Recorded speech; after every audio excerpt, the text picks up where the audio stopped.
You ask Tiger to solve. This deals with linear equations with one unknown. The final result is x equals -14.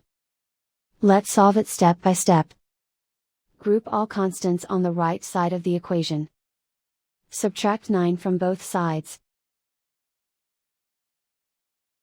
Group like terms.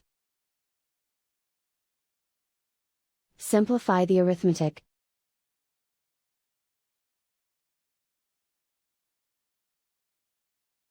Isolate the x. Divide both sides by -9. Cancel out the negatives. Simplify the fraction. Move the negative sign from the denominator to the numerator.